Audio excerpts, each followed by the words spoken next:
So I'm just driving around today. I actually got Junior back there with me. Just picking up a couple log boxes on a couple houses that we just closed on. This last one I was just at here, we just closed. $65,000 was the sales price, which is pretty crazy for a single family home, 3-bedroom, 2-bath with a big backyard. But that's the kind of stuff we're seeing. This house is in North Glendale, Arizona. And it's actually kind of a cool deal because the homeowner, I've been working with him for a couple years now, and the homeowner actually came to me back in it was, I think, the end of '09, and for loan modification. I was doing loan modification, helping people get those done at the time, and we worked for, I don't know, 6-8 months on it, and the bank was not budging. It was Bank of America. We could not get them to give him a loan modification. So what happened is the house was in foreclosure and we weren't getting anywhere with the loan modification. We said, let's we're gonna have to if you want to avoid foreclosure, we're gonna have to short sale this house. And he wasn't really excited about it, but that would enable him to stay in the house a little bit longer, as the banks usually will postpone foreclosures for a little bit if they can do a short sale, because the bank makes more money. So, and it saves the homeowner from foreclosure. So he said, all right, let's do that. So we threw it up on the market, and we went back and forth with a long time for the bank, but he said, Josh, I really would like to stay here. I don't know if there's any way to make that happen with the short sale. I said, well, there is. So what I actually did was I got one of my investors involved, and we've done several of these actually this year. And what we did is we had the investor come in, and he put his offer in on the house, and ended up buying the house. And it took us a while to get the deal done, because obviously him buying an investor, he's got to get it at the right price for the cap rate to work out, which basically means his yearly return on his money has to be high enough to put that kind of capital out there. So he was happy, and what basically ended up doing is I structured it for my investor to where the homeowner actually short sold the house to the investor, but he remained in the house, and right now he's leasing the house, so my investor actually legally owns the house. However, I structured it up that the old homeowner, who was the seller in the first transaction, would actually remain in the house with a lease with the option to buy. So the original homeowner got to keep his house, and he'll actually be buying it back for quite a bit less than he owed the bank on the house.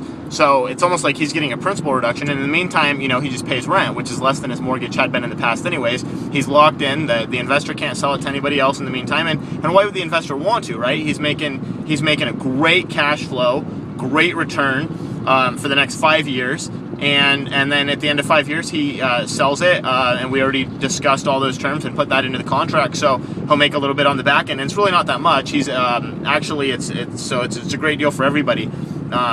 And you can't always do this, because a lot of times the banks won't allow it. They'll make you sign affidavits that there is no the seller's not remaining in the house as a leaser, and there's no intentions of buying it back later, or any agreements outside of the first sale. So that didn't happen on this deal, and a lot of them this year it hasn't happened on. So when that happens, it's better for the banks, because they make more money than if they were to foreclose or do a loan modification in this case. And it's better for it's good for the investor, because he gets a great deal where he's has a secure return in place when he buys the asset, and an exit strategy set up ahead of time. And it's great for the homeowner, because the guy gets to keep his house, and he actually owes less on it and than he did before. So that is really a great deal for everybody. Anyways, we've done a few of those like that this year, and those are my favorite deals to do. Not only because I get two deals, right? Because I get, I'm on both sides of the sale, going to the investor and then back to the homeowner, but also because people get to stay in their house. That's ultimately what people like. I actually had a lady earlier, this year, we did another house, was in Glendale, Arizona too, probably about 10-15 minutes away from this one we were just at. And the lady, she actually told me when she closed, we were at the title company, and normally I don't go to the title company when my clients close. We do a high volume of deals, and so it's just really hard for me to be there, for everyone. But in this particular case, she asked me to be there. She said, Josh, I'd feel a lot more comfortable with you there. So I went there, and she told me she loved me at the closing table, and she wasn't laughing, she wasn't joking, she wasn't like, I love you. She was like, Josh, I love you.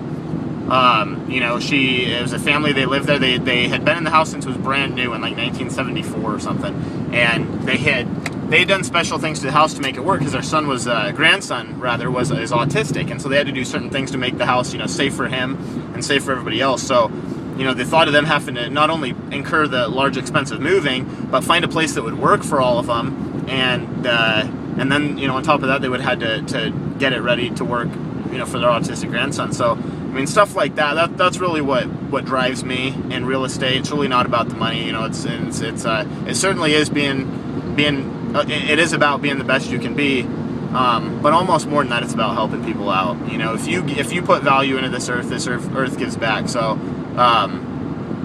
anyways, that's the type of stuff we're doing. So if you're interested in buying investment property, call me at 623